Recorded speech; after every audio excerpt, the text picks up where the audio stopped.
sustentar una tesis que me ha hecho envejecer un par de años en un semestre, en unos meses, y la razón por la que estoy acá y por la que he sido invitado está titulada de la siguiente forma: el tema es Asamblea Constituyente, madre histórica de las constituciones del Perú. Es un tema interesante. Ustedes saben que durante los últimos 5 años se está hablando demasiado de la situación. Hay mucha corrupción conceptual en torno a la Asamblea Constituyente, lo que significa la Asamblea Constituyente, cómo se compone la Asamblea Constituyente, cómo se define esta en general. Sin embargo, hacer un desarrollo pormenorizado de la materia seguramente no alcanzaría en 20 minutos, ni en 30 minutos, ni en 1 hora. Es básicamente curso completo para poder hacerlo en un semestre o un año, si es que se quiere estudiar a profundidad, con seriedad, estos temas. No obstante, a pesar de las complicaciones del tiempo o de las complicaciones trágicas que atraviesa el país, tampoco nos podemos quedar cruzados de brazos y hay que empezar a trabajar al respecto, avanzar sobre la marcha con lo que tenemos, pero buscando siempre seriedad y rigor en la investigación, a efectos de que cada cual que está acá oyendo, presente en este momento, o cada cual que es oyente a través de las redes sociales en las regiones o el extranjero, peruanos que apoyan la causa libertaria de emancipación popular en el país, por su propia cuenta saque conclusiones y avance en sus propios procesos de aprendizaje. Lo más importante es que cada uno de ustedes asuma la bandera constituyente en la medida de su propia decodificación conceptual, en la medida de su propia comprensión humana del fenómeno, ¿correcto? Entonces, decir lo siguiente, para empezar: ustedes habrán visto que muchos ponentes invitados a este foro, o muchas personas que participan en plaza, en universidades, en televisión, en el Congreso, usan la Asamblea Constituyente como una caja de desastre para darle definiciones diversas, y a partir de ahí se cuela un montón de corrupción en los significados sobre lo que es y lo que no es. A veces hacen dudar, a veces no, ¿correcto? Y eso está ahí, está situado. El problema inicial con el que quiero arrancar esta intervención está situado en lo siguiente. En el caso peruano, que no es exclusivo de este país, sino es un fenómeno latinoamericano, los procesos constituyentes han sido siempre hechos por grupos o élites cerradas, la mayoría de estas europeizadas, o generalmente de círculos académicos intelectuales, sin mucho contacto con la creación de un sujeto constituyente popular. ¿Ok? El sujeto constituyente en el caso peruano, nosotros hemos tenido 12 constituciones que en un momento les voy a mencionar a detalle. Siempre ha sido hechura de un puñado de familias, la mayoría de estas oligárquicas, aristocráticas, de ascendencia europea, cuando no partidocráticas, de grupos muy cerrados de poder económico, poder político y poder cultural. A partir de esa realidad es que jamás ha habido un sentimiento pura o propiamente constitucional en el Perú. La Constitución ha sido un fenómeno ajeno a la vida de la gente, de los ciudadanos, de los trabajadores, de los emprendedores, de los que día a día salen a forjar un futuro para sí y para su familia.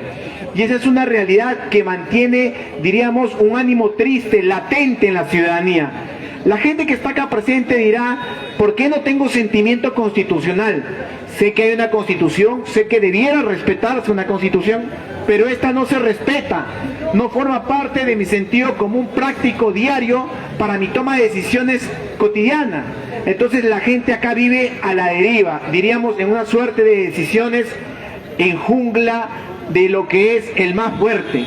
Y así es como se conduce, porque finalmente, y para especificar en términos ya específicos, con la Constitución del 93, la propia Constitución del 93 nada más, hechura de un golpe de Estado, resultante de un golpe de Estado, violada por sus propios autores, violada desde el día 1 que se promulgó. Entonces la gente dirá: si los autores de la Constitución del 93, los fujimoristas, promulgan la Constitución y son los principales violadores de su propia Constitución creada, ¿cómo va a haber sentimiento constitucional si ni siquiera ellos que la crearon la respetan? Y ese es un sentimiento que atraviesa casi toda la tradición constitucional peruana. Hemos tenido 12 constituciones en el Perú: la Constitución de 1823, la Constitución de 1826, la Constitución de 1828, la Constitución de 1834, la Constitución de 1839, la Constitución de 1856, la Constitución de 1860, la Constitución de 1867, 8 constituciones del siglo XIX y 4 constituciones del siglo XX, el siglo pasado. La Constitución de 1920, la Constitución de 1933, la Constitución de 1979, que muchos ya la vivieron, y la Constitución actual de 1993. 4 constituciones el siglo pasado, 12 en total. Y además hay 3 procesos o estatutos constituyentes en 1837, específicamente 3 en 1836 que no he mencionado, porque se da la constitución del estado sudperuano, el estado norperuano y del estado boliviano. Y en 1837 se funda la constitución de la Federación o la Confederación Perú-Bolivia, ¿correcto? Como es un nuevo ente estatal distinto a la entidad estatal peruana, no la considero en la historia constitucional del Perú, pero la menciono para que ustedes sepan que en algún momento los orígenes del Perú están umbilicalmente mimetizados en una tradición importante con toda la cultura andina que va quizás desde Ecuador hasta alrededor del altiplano. Menciono esta circunstancia porque la historia constitucional del Perú siempre ha sido paralela a la historia real o a la historia social del Perú. Han sido 2 líneas que se han mantenido y pocas veces se han intersectado. La razón fundamental porque no ha habido, o para la cual no ha habido esa intersección, es porque el sujeto constituyente en todos estos procesos constituyentes nunca ha sido el pueblo mayoritario del Perú.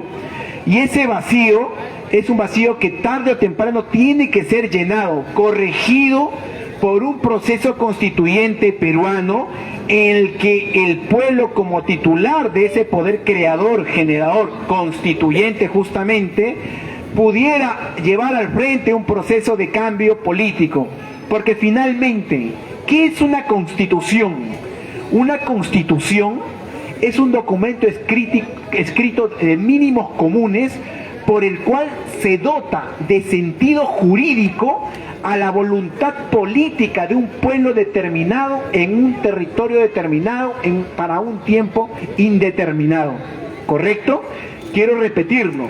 Una constitución es un documento escrito de mínimos comunes para la convivencia compartida, mediante el cual se dota de sentido jurídico, de fuerza jurídica, la voluntad política de todo un pueblo determinado en un territorio determinado para un tiempo indeterminado.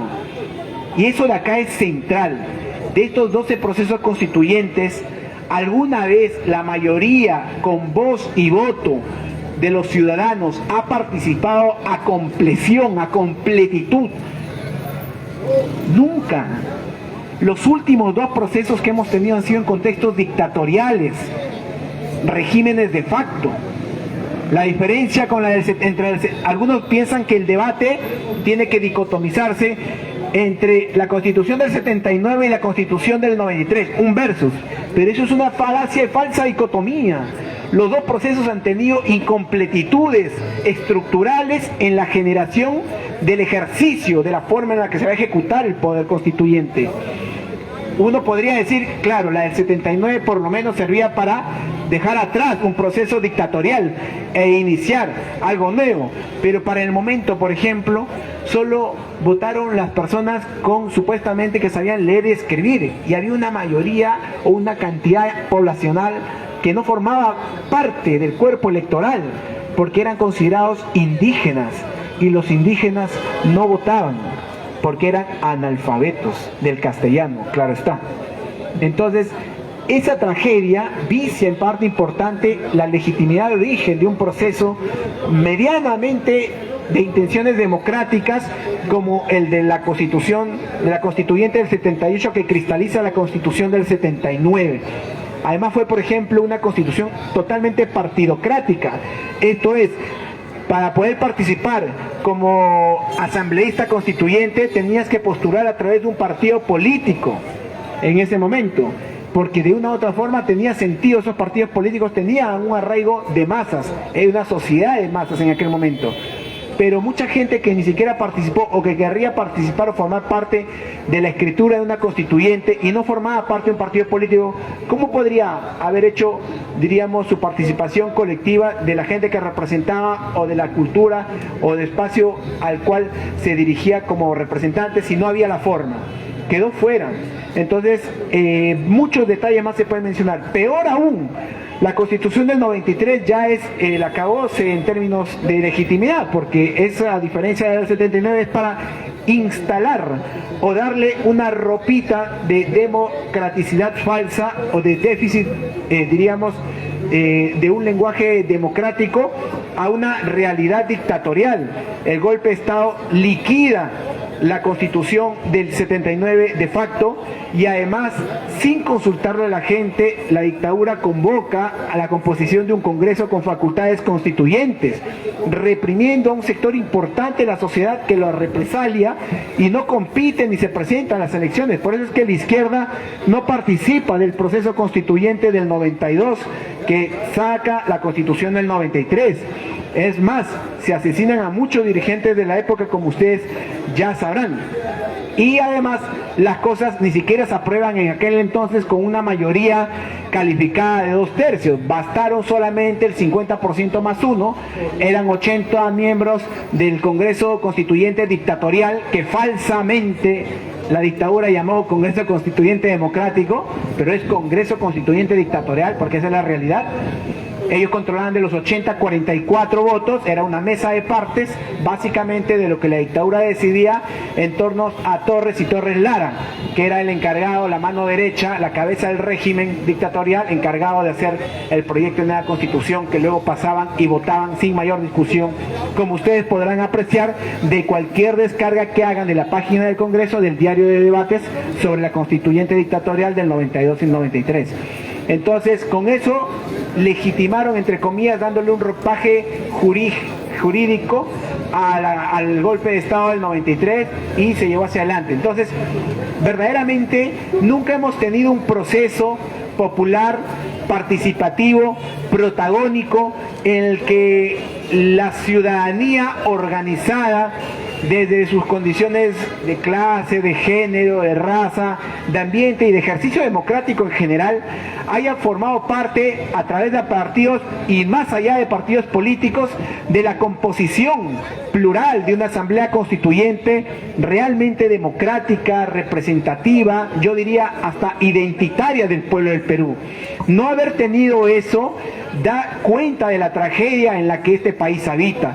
Hay una obra que yo invito a ustedes a leer, aunque está situada en el pensamiento europeo, pienso que es una de las grandes luminarias del pensamiento liberal, revolucionario, igualitario, que es el Contrato Social de Juan Jacobo Rousseau.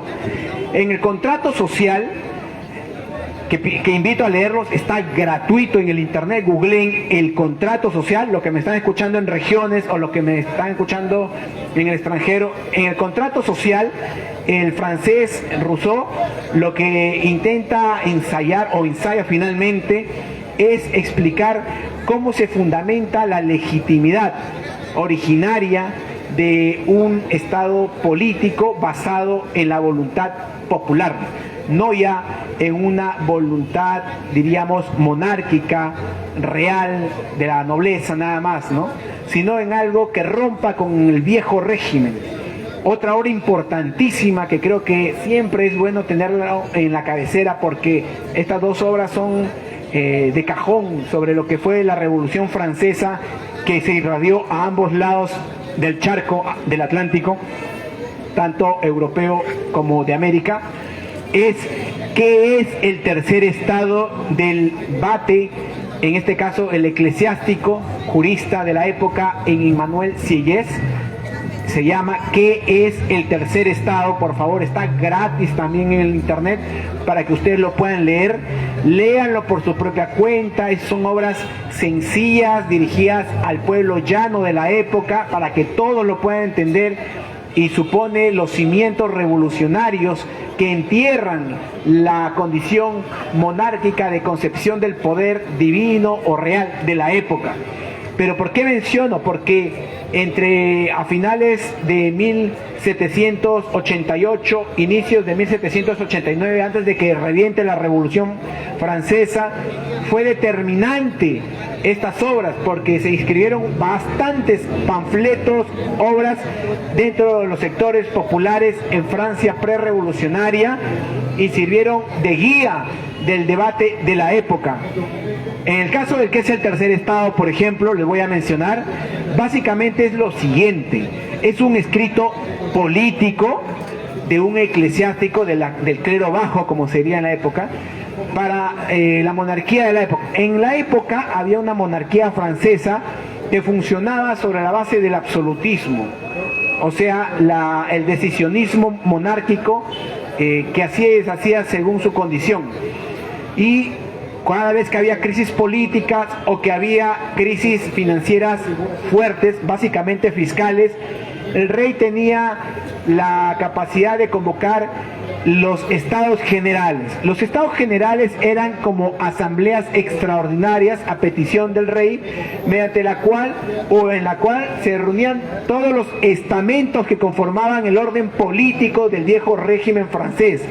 Eran tres órdenes o tres estamentos, o diríamos tres estados de la época.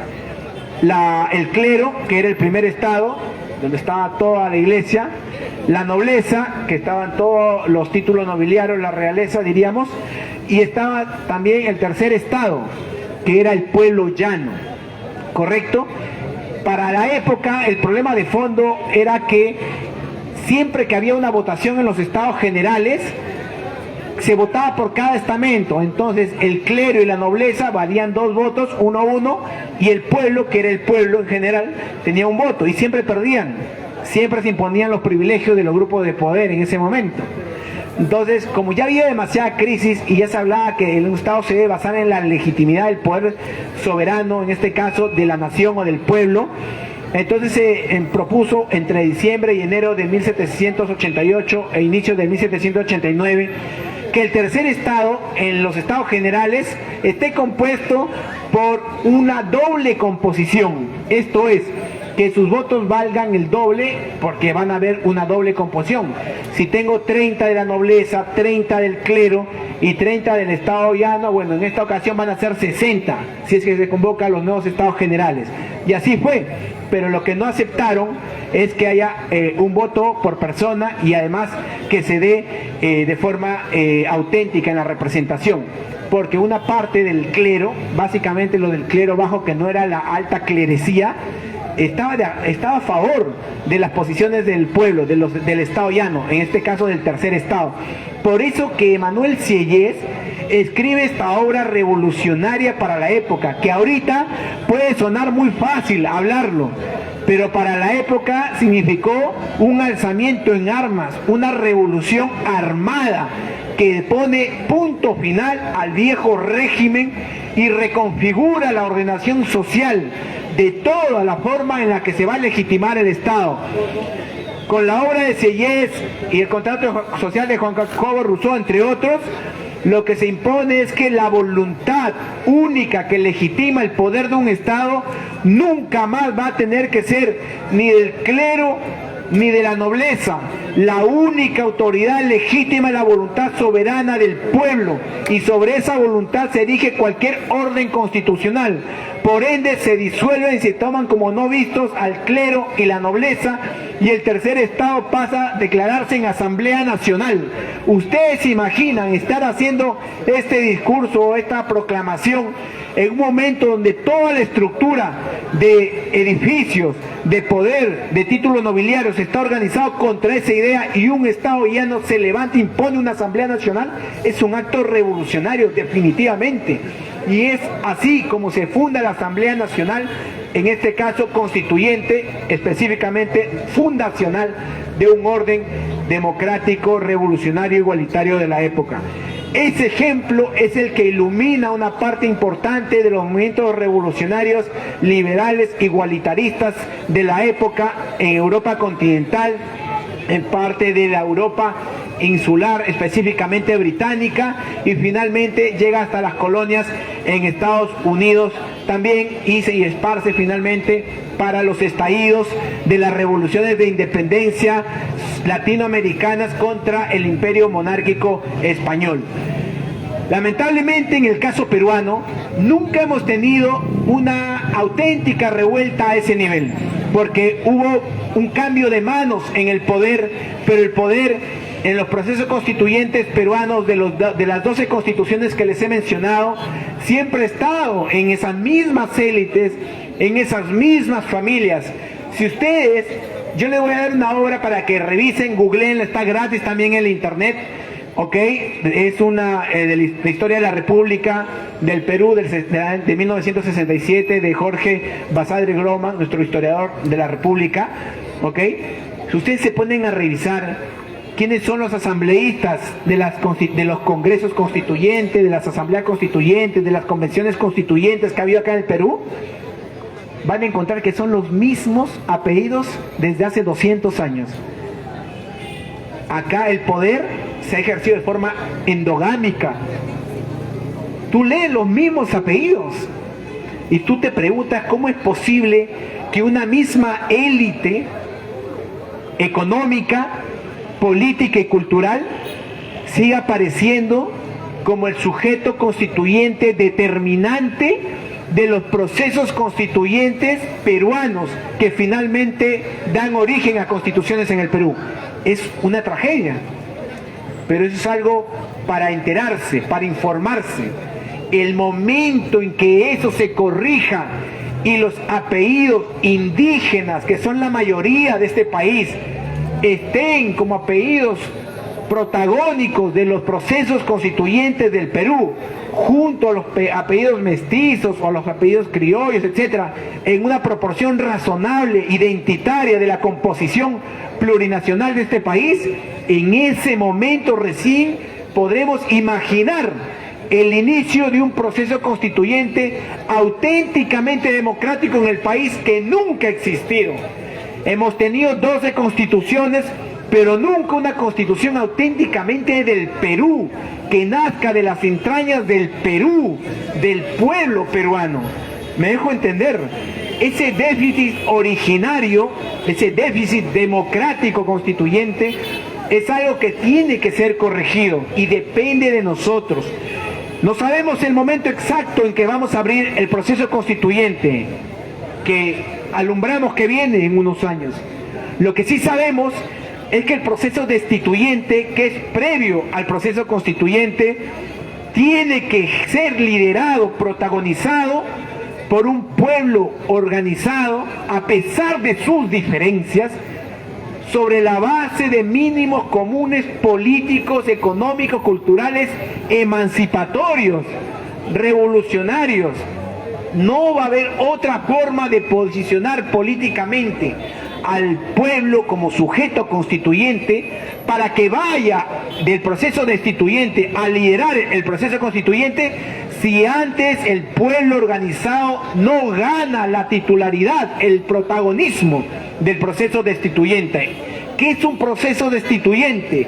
Un proceso destituyente es un proceso político en el cual un pueblo, a través de revueltas, revoluciones, rebeliones, alzamientos sociales, estallidos sociales, retira a quien ejerce en ese momento el poder ejecutivo, retira a quien ejerce en determinado momento el poder del Congreso y genera una situación de vacío de poder, de interregno de poder, en el cual el protagonismo y la legitimidad de cambio social en el régimen constitucional no proviene del Estado deslegitimado, proviene del pueblo movilizado, porque el Estado se encuentra sin aprobación ciudadana.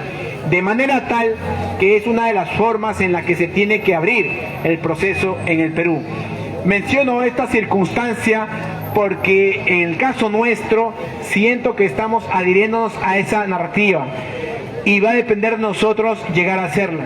Voy a leerles algo importante para que quede registrado en el video y las personas que están en otros lugares más o menos sigan este proceso. Voy a resumir las obras inmediatamente. La primera obra o el primer texto son textos políticos, revolucionarios, fundamentales para entender lo que nos tocaría vivir acá en el Perú. La primera obra, ¿de quién es? Juan Jacobo Rousseau, El contrato social. ¿Qué es el contrato social?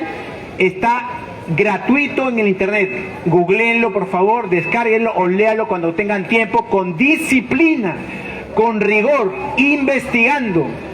La educación es lo único que va a liberar a las personas. Solo un pueblo educado es un pueblo que no puede ser gobernado por mentes sátrapas que son las que nos gobiernan. La segunda obra importante que menciono y que ustedes puedan leer, ¿qué es el tercer estado de Emmanuel Sieyès? ¿Qué es el tercer estado de Emmanuel Sieyès? La tercera obra que da cuenta de los procesos constituyentes en el Perú, de nuestro historiador, Historia de la República del Perú, de Jorge Basadre Groman. Historia de la República del Perú de Jorge Basadre Groman, en todos sus tomos. Ustedes van a, las 12 constituciones no las van a encontrar obviamente, está solo hasta la constitución número 10, porque la del 79 y la del 93 ya corresponde a un estadio factual posterior a la obra, ¿correcto?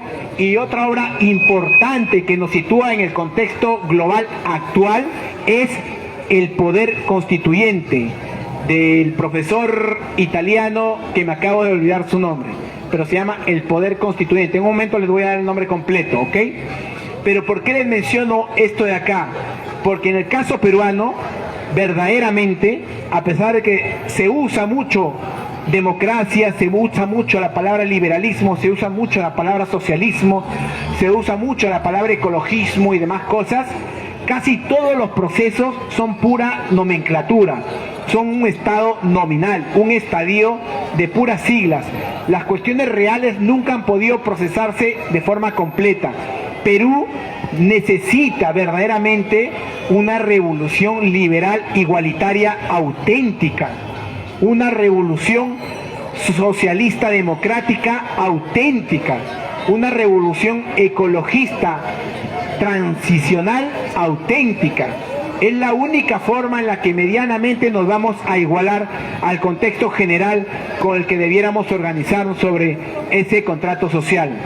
En consecuencia, les voy a leer esto porque creo que es importante que ustedes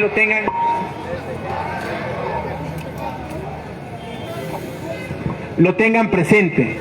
Ustedes saben que el 24 de noviembre del año pasado, el actual Tribunal Constitucional ha emitido una sentencia con la que convalida la mutilación, el recorte, la limitación, el vaciamiento constitucional prácticamente del derecho ciudadano al referéndum, condicionando a que su ejercicio sí o sí tiene que pasar por el Congreso.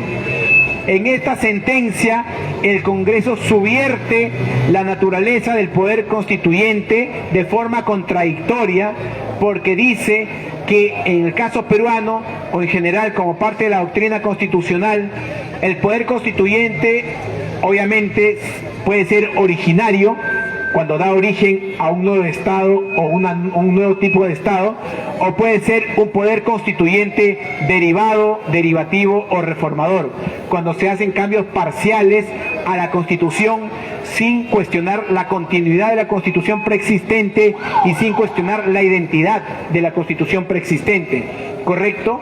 Y eso es algo bueno precisar para efectos de la gente que nos escucha, porque es lo que todos conocemos, es lo lógico.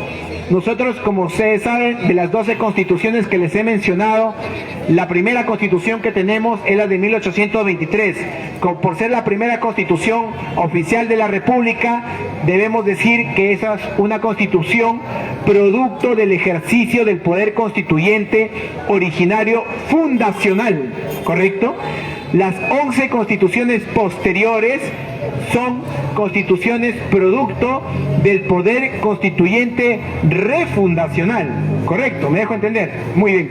El artículo 45 de nuestra Constitución dice: el poder del Estado emana del pueblo. Correcto, es lo lógico. Y los órganos estatales ejercen sus funciones en el marco de las competencias establecidas por la Constitución, sin poder contravenirlas ni extralimitarse más allá de lo estrictamente estipulado en ellas. En el caso peruano, este Tribunal Constitucional que está acá ha vaciado de contenido y ha invertido la consideración esta, porque plantea que el poder constituyente originario refundacional, esto es, del pueblo, expresándose en el hecho de querer o no escribir una nueva constitución, no puede ser ejercido, dicen ellos, por un referéndum directo al soberano. No, antes, dicen ellos, tiene que ser peticionado o validado por un poder constituido llamado Congreso. Eso de ahí es una locura, porque el poder del Estado emana del pueblo. No dice ahí que el poder del pueblo emana del Estado. ¿Me dejo entender? Esa regla invertida es una regla contrahistórica, es una regla absolutamente anticonstitucional, e incluso me atrevo a decir, es una regla completamente asistémica con el propio texto de la Constitución fujimorista. La cuestión es, ¿a ellos les importa el Estado de Derecho, específicamente el Estado constitucional? No, hace mucho tiempo que a nadie le importa eso. Si en el Perú hubiera liberales, revolucionarios, igualitaristas auténticos, serían los primeros en exigir que la Constitución del 93 sea eliminada por su origen írrito, ilegítimo, dictatorial, que no expresó la voluntad soberana del pueblo, ¿correcto? Hay mucha gente que se hace pasar de liberal, etcétera, pero no son liberales en sentido estricto, son muchos de estos abiertamente fascistas. Esta posición que yo les menciono es una posición fascista, porque piensan que el poder del Estado, específicamente de un grupo reducido de gente alrededor de poderes económicos que controlan el aparato formal del Estado, específicamente el Congreso, es la que tiene la carta blanca final para dar el visto bueno previo al ejercicio del poder constituyente originario, cuando es al revés. Muchos de estos además son conservadores, no son liberales, ¿me dejo entender? Entonces, estas cosas hay que tenerlas clarísimas. Si en este momento reviviera Juan Jacobo Rousseau, Emmanuel Sieyès, yo les aseguro que estarían guillotinando a todos estos sinvergüenzas, discúlpenme la palabra, que están acá en el Congreso, a este Tribunal Constitucional, a la gente que está en la Fiscalía del Poder Judicial, que están destrozando el Estado constitucional en este momento. Pero lamentablemente no hay sujetos históricos de momento protagónicos que hayamos construido a ese nivel de peso para desbancar completamente la irresuelta historia inauténtica en la que nos habitan estas mentes perversas que han destrozado el mínimo de dignidad con el que debiera conducirse el país. Y lo menciono porque la cuestión es clara sobre el horizonte del país. En democracia los asesinos están en la cárcel, no gobiernan. Y acá es al revés. Por eso no estamos en democracia. Entonces les menciono eso para que ustedes estén al tanto de la circunstancia. Ahora, ¿cuál es el detalle? Les estoy hablando específicamente en términos revolucionarios, del liberalismo revolucionario. Yo sé que actualmente tenemos a gente que habla de liberalismo, etcétera, y es gente reaccionaria, de extrema derecha, etcétera. Si fueran realmente lo que yo les digo, según la historia misma de donde nace todo esto, no serían nada. Es más, serían el viejo régimen que todos ustedes, los que están presentes acá, más bien irían o tendrían que guillotinar. ¿Me dejo entender? Entonces, esa cuestión es súper clara. Ahora, según Basadre, voy a mencionar lo siguiente, ¿ya? Les dije que hay 8 constituciones en el siglo XIX y 4 constituciones el siglo pasado, ¿correcto? Vamos a ver, ¿cómo se llama el título de esta exposición breve? Asamblea Constituyente, madre histórica de las constituciones del Perú. ¿Correcto? ¿Por qué? Porque ha sido la madre de las constituciones del Perú. Hoy la vilipendian, hoy la niegan, hoy la insultan, la difaman. ¿Quién es ese viejo régimen que se intenta disfrazar de defensores de la libertad y no son solamente, o no pasan de ser solamente defensores del capital, no de la libertad humana? Entonces, vamos al punto concreto. Miren, Basadre dice en la obra Historia de la República lo siguiente: de las 12 constituciones, voy a hacer referencia ahorita a las 8 primeras del siglo XIX y las 2 primeras del siglo pasado, la del 79 y la del 93 la hago al final, ¿ya? Dice: hubo el Congreso Constituyente de 1822, manifestación del poder constituyente originario fundacional, que dictó la Constitución de 1823, no mencionada, obviamente, en este caso, como ustedes sabrán, ¿dónde? En esta sentencia, porque la sentencia que recorta el derecho al referéndum directo de la población, ni siquiera se ha dado el gusto de leer historia constitucional. Básicamente han tratado de blanquear, de validar la decisión brutal, antihistórica, asistémica, contralógica de este Congreso que limita el referéndum. Este Congreso Constituyente, el de 1822, fue convocado por el protector José de San Martín, por este señor de acá. Por eso estamos en la Plaza San Martín. ¿Y cómo se llama la Plaza del Congreso? La Plaza Bolívar. El día que hay un gobierno popular de cambio en el marco de una constitución auténticamente democrática, la Plaza Bolívar tiene que ser desenrejada, porque se enrejó en la dictadura. ¿Y saben por qué se enrejó? Porque las dictaduras siempre tienen miedo al pueblo, pero si es el pueblo el que gobierna, no hay necesidad de rejas. Bueno, este Congreso Constituyente de 1822 fue convocado por el protector José de San Martín mediante decreto del 27 de diciembre de 1821 y se instaló el 20 de septiembre de 1823, que fue promulgada, y se instaló el 20 de septiembre de 1822. Eso está en el tomo 1, página 3 del libro de Basadre Groman sobre la historia de la República del Perú. Dictó este Congreso Constituyente, que puede ser Congreso Constituyente, Asamblea Constituyente, Convención Constituyente, el nombrecito da lo mismo, lo importante es que tenga la función constituyente, ¿ok? Este Congreso del 22 dictó nuestra primera Constitución, la Constitución de 1823, que fue promulgada el 12 de noviembre de 1823. Un día antes, sin embargo, el propio Congreso dictó la ley del 11 de noviembre de 1823, mediante la cual quedó en suspenso el cumplimiento de los artículos constitucionales que sean incompatibles con la autoridad y facultades que residen en el libertador Simón Bolívar, quien había asumido la dictadura, porque el 2 de septiembre de 1823 el Congreso autorizó a Bolívar para que terminase las ocurrencias provenientes de la continuación del gobierno de Ribagüero, que había sido exonerado del cargo presidencial, obviamente, después de su exoneración y de la disolución de la representación nacional en ese primer congreso que les menciono, y le confirió todas las facultades necesarias para el cabal cumplimiento de este encargo. Esto está en el tomo 1 del libro de Basadre, página 51. Esta es la primera constitución. ¿Mediante qué?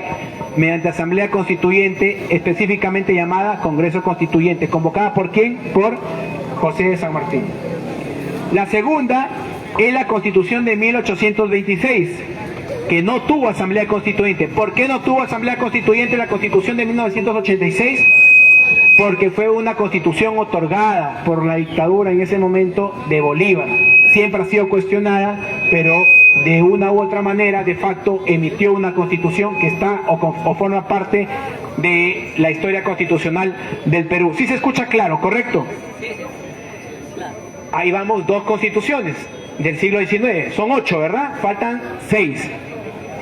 Tercero, Congreso Constituyente de 1827. Dictó la Constitución de 1828 y fue convocada por Andrés Santa Cruz como presidente del Consejo de Gobierno, con arreglo a la Carta de 1823, ¿Por qué? Según Basadre, en el momento, el artículo 191 de la Constitución de 1823 decía lo siguiente. La Constitución de 1823 decía lo siguiente en su artículo 191. Esta Constitución queda sujeta a la ratificación o reforma de un Congreso General compuesto de los diputados de todas las provincias actualmente libres y de todas las que fueren desocupadas por el enemigo, concluida la guerra. ¿Correcto? Entonces estamos en un contexto todavía de que la guerra se acaba de sellar recién el 9 de diciembre de 1824. Está germinando los procesos todavía de alzamiento en armas. Este momento es un anarquismo militar puro y duro. No hay en estricto un estado constitucional mínimamente. Incluso hoy cuestionamos que haya un estado constitucional con la constitución autoritaria y dictatorial que nos han legado. Pero para la época es peor las circunstancias. No obstante, la Constitución de 1828, ¿con qué se hace? Con el Congreso Constituyente de 1827. Por lo tanto, una asamblea constituyente más. ¿Correcto? Cuarto, sigue la Constitución de 1834. La Convención Nacional de 1833 se reunió en cumplimiento del artículo 177 de la Constitución de 1828, que decía lo siguiente, que 5 años después de la Constitución de 1828, la misma Constitución de 1828 decía así, en julio de 1833 se reunirá una convención nacional autorizada para examinar y reformar en todo o en parte esta Constitución. Miren la importancia. A propósito de esta norma, ¿qué es lo que nos dice Basadre? Los asambleístas de 1828 habían dispuesto, como se ha visto, que 5 años después se produjera una reforma constitucional, pensando que en ese plazo las circunstancias harían posible la transición hacia el régimen federal, que se discutía en la época un régimen federal también. Entonces, como ustedes verán, esta Convención Nacional del 33 dictó la Constitución del 34, otra Asamblea Constituyente. ¿Me dejo entender? El nombre cambia, puedes llamarle Convención Constituyente, Congreso Constituyente, Congreso Nacional, Convención Nacional, Asamblea Constituyente en sentido estricto, en la medida que tiene las facultades constituyentes, que es una Asamblea Constituyente. Seguimos. 5. El Congreso de Huancayo se instaló el 15 de agosto de 1839 y terminó sus trabajos el 29 de noviembre de 1839. Esto está en el tomo 2 de la página 194 a 196 en el libro de Basadre Groman sobre la historia de las repúblicas. Este Congreso de Huancayo, que fue conservador, vio la Constitución de 1839 y cerró sus puertas. Aunque fue llamado Congreso, en realidad ¿qué fue? Una asamblea constituyente por el tiempo empleado y la naturaleza de sus decisiones. En conclusión, otra asamblea constituyente que hace una constitución del Perú. ¿Correcto? 6. La Convención Nacional de 1855 se instaló el 14 de julio de 1855 y duró hasta el 2 de noviembre de 1857. Tomo 4, página 131 del libro de Basadre Groman, Historia de la República del Perú. Esta Convención Nacional del 55 dio origen a la Constitución del 56 que les mencioné hace un rato. La extensión de sus labores indica que actuó como Asamblea Constituyente. Otra Asamblea Constituyente. 7. La 7ª Constitución del siglo XIX, la 7ª del Perú también. El Congreso de 1860 se convirtió a sí mismo en constituyente, según Basadre, en la página 206 y siguientes de su tomo 1, al dictar la Constitución de 1860. Dictó la Constitución de 1860. En opinión de Basadre, diríamos en este caso, que se hizo una revolución parlamentaria. ¿Por qué? Porque sus defensores en aquel momento la consideraron aceptable por tratarse de una revolución pacífica y de principios, aprobada tácitamente, esto es implícitamente, a través del silencio del país y solicitada expresamente en los poderes concedidos por los electores al designar a los representantes. Se eligió el Congreso diciendo que se va a tener esa característica o esa naturaleza constituyente y se validó. Y se dio finalmente la constituyente del 60. 8, por lo tanto fue una constituyente. La última constitución del siglo XIX, el Congreso Constituyente de 1867, se instaló el 15 de febrero de 1867. Puede revisarse en el tomo 4, páginas del 38 al 41 del libro de Basadre Groman, Historia de la República del Perú, de 1968.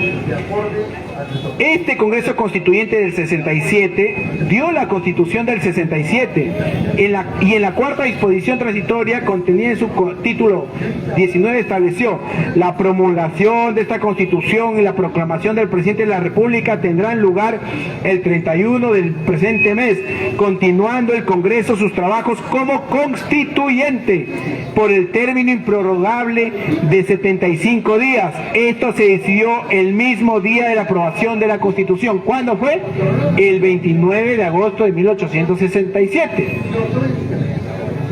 A todas luces, como es evidente, por el lapso involucrado y por la naturaleza de las funciones, frente a que estamos a otra asamblea constituyente que redacta una constitución en Perú. Con esta constituyente dio la constitución, duró 4 meses nada más e inmediatamente se restituyó la de 1860. Duró muy poco la constitución de 1867 porque el poder, diríamos, de los que creían en la constitución de 1860, o sea la de 7 años antes, restituyó los efectos. Y es esta constitución de 1860 la más larga en la historia del Perú, porque va a durar ¿hasta qué fecha? Va a durar hasta 1920, en que se da la 9ª constitución en el Perú, que es la primera constitución del siglo pasado, del siglo XX. Y vamos al grano.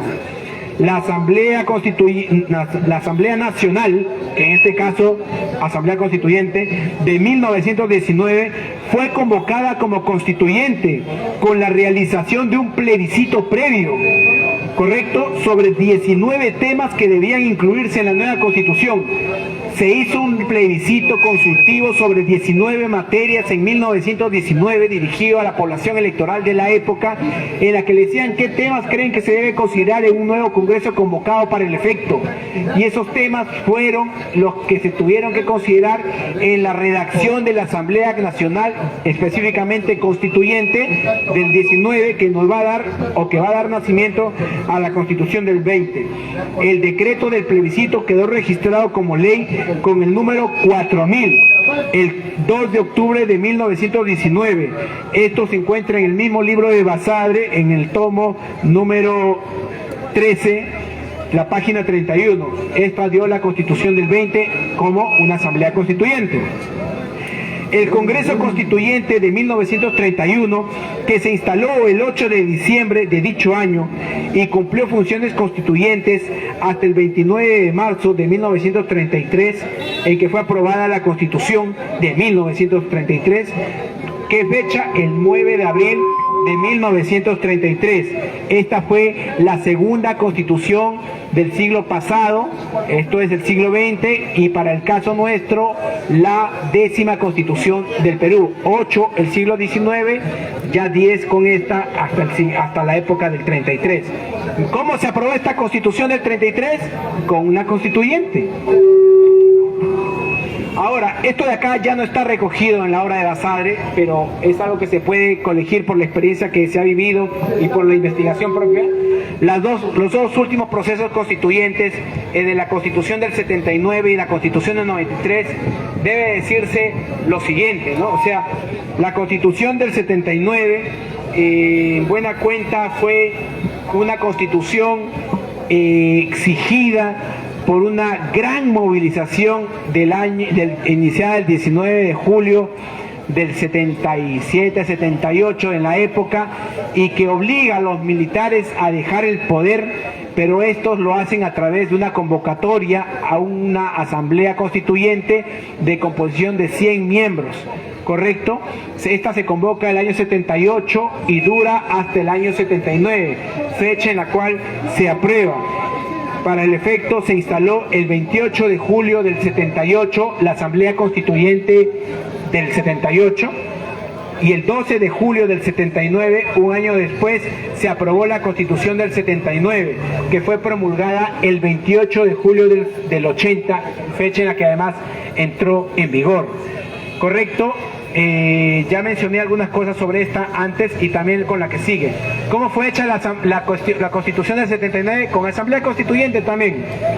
Ahora, 12, Congreso Constituyente Dictatorial del 92-93.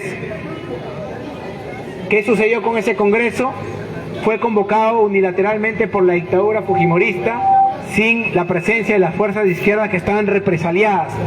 No obstante eso, fue el matiz jurídico, la ropita jurídica con la que tuvieron que vestir para rebosar o sacar los aires autoritarios y que tenga algún sentido de reconocimiento internacional el régimen, entre comillas, fujimorista desde el 93 en adelante. Y para el efecto, ¿cómo se llamó ese Congreso? Congreso Constituyente. Ellos lo llamaron democrático, porque todos sabemos que fue un Congreso CCD, ¿no? Yo siempre en todos los textos que escribo le digo Congreso Constituyente Dictatorial, porque en efecto fue un Congreso Constituyente Dictatorial que sirvió para blanquear la dictadura hasta el día de hoy, como lo que tenemos. Sin embargo, usaron la palabra constituyente. Como ustedes verán, salvo la Constitución del 26, que fue de Bolívar, otorgada por Bolívar y que duró unos meses, a pesar que esa se declaró como una constitución vitalicia, y incluso salvo la Constitución de Fujimori, que puede ser discutible su naturaleza auténticamente constituyente, representativa, identitaria del pueblo del Perú, siempre nuestros procesos constituyentes han sido hechos en el marco de una asamblea constituyente. La Asamblea Constituyente es la madre histórica de las constituciones del Perú, aunque el Tribunal Constitucional actual que tengamos sea un tribunal, diríamos, ocioso en la lectura de la historia constitucional del Perú, sea un tribunal constitucional contrahistórico, sea un tribunal constitucional completamente tirado al abandono, sin rigor académico, sin rigor doctrinario, sin nada de eso. Entonces yo, no sé si tengo más tiempo, ya voy cerrando. ¿Sigo? Ya. Quiero mencionar y dejar acá sentado esta tarde que al margen de lo que estatúan, reglamenten, sentencien los poderes constituidos o los órganos constituidos en el marco del actual Estado constitucional peruano de la Constitución del 93, no hay ninguno de esos escritos que pueda revertir, dar la vuelta al funcionamiento real de los orígenes constitucionales de la Constitución del Perú. Las constituciones del Perú solo se dan a través del ejercicio del poder constituyente originario, no a través del poder constituyente reformador, no a través del poder constituyente derivado, no a través del poder constituyente derivativo. Y eso es algo que ustedes tienen que tenerlo presente, de manera tal que la potencia que necesitamos para generar esta apertura no es una potencia puramente jurídica, es una potencia política de origen social. ¿Por qué? Porque se construye en los límites, en los bordes, en las fronteras del ordenamiento jurídico constitucional actual, que está en crisis, y sobre ese borde es donde fluye y cimenta la razón de ser de un nuevo orden moral, específicamente político, que seguidamente va a condicionar de una dotación jurídica a la voluntad popular del soberano pueblo del Perú. Y eso tiene que quedar claro. De otra forma no se va a poder hacer cambios. En este momento, y esto también quiero mencionarlo, han habido 3 marchas de Lima, ¿correcto? Como ustedes saben, el pueblo peruano ha marchado, ha puesto por delante su pecho, sus vidas, pero las 3 batallas, diríamos, han tenido una derrota estratégica y han tenido una victoria estratégica a favor de la dictadura que tenemos hoy, ¿correcto? ¿Eso qué quiere decir? Que tiene que replantearse la estrategia de todos los que intervienen en la intención de derrocar al actual régimen cívico, militar, mediático que gobierna en Perú. Los que tienen una organización castillista, los que tienen una tradición más electoralista constituyente, los que tienen más su naturaleza electoralista neoliberal y los que tenemos nuestro origen constituyentista, voy a ponerlo así. Si esos 3 o 4 grupos no sesionan juntos para poder confluir en una plataforma y estrategia de lucha mínima para derrocar la dictadura y poder hallar responsables políticos, constitucionales y penales de todos los asesinados que tenemos hoy, estos señores del Congreso y del gobierno se quedan hasta el 2026. Escúchenme bien, y eso es algo que quiero que quede claro para que todos estén al tanto de las circunstancias. En este momento, muchos de nosotros hemos ganado el discurso, hemos ganado el sentido común, hemos ganado la batalla cultural, pero hay un problema de fondo, que no hemos podido tumbar el régimen dictatorial del Congreso que gobierna a través de la pareja dictatorial Boluarte-Otárola. Quiero dejar con claridad todo esto porque al margen de lo que suceda, lo único que libera al pueblo es la educación. Edúquense, los libros, los vuelvo a repetir, el contrato social de Juan Jacobo Rousseau, que es el tercer estado de Emmanuel Sieyès, Historia de la República de Basadre Groman, y todos los libros relacionados a poder constituyente son la base fundamental para poder tener y tejer una organización mínima importante que permita a la ciudadanía cultivarse en temas de derecho constitucional. El derecho constitucional no solo se ejerce repitiendo lo que está en la Constitución, se ejerce interpretando los valores esenciales que fundamentan una Constitución. Una Constitución existe porque se garantice los derechos fundamentales y porque además se respete la separación de poderes. En el momento que se eliminan los derechos fundamentales y deja de haber separación de poderes, ha dejado de existir una Constitución. Por ende, los mayores constitucionalistas de un pueblo en crisis son los constitucionalistas ligados a defender los derechos fundamentales y defender la separación de poderes, esté quien esté en el gobierno. Y eso no se obtiene necesariamente a través de un título. Puede haber mucha gente que tenga título y no logra nada. ¿Puedo mencionar lo de los policías? Sí, ya también hay. ¿Sigo? Algo rápido, sí, porque ya estamos ya. ¿Ya cierro? ¿Me despido? Sí, ya. Quiero convocar un fuerte aplauso. Hay más o menos alrededor de 30 policías que están rodeando esta intervención. Así que básicamente la gente tiene que entender que el poder del Estado emana del pueblo, no emana de las armas policiales, no emana de las armas militares. Caída la dictadura, ¿sigue transmitiendo? Sí, ya para cerrar ya. Ya, para cerrar, caída la dictadura, todas las responsabilidades políticas por el ejercicio arbitrario del poder estatal van a ser perseguidas hasta el día final.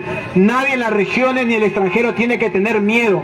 En este momento la dictadura cívico-militar mediática controla la legalidad autoritaria en el Poder Judicial y el Tribunal Constitucional, pero depende de nosotros que esto sea diferente. Un abrazo grande, defendemos la democracia, viva la libertad, viva la justicia, viva la república. Buenas noches. Listo, muchas gracias. Es el constitucionalista Luis Esparza. Aquí. Debo seguir respondiendo, tengo, no sé quién. Muchas gracias. Algo ha pasado ahí. Algo ahí ha pasado, lo que la policía está fastidiando allá.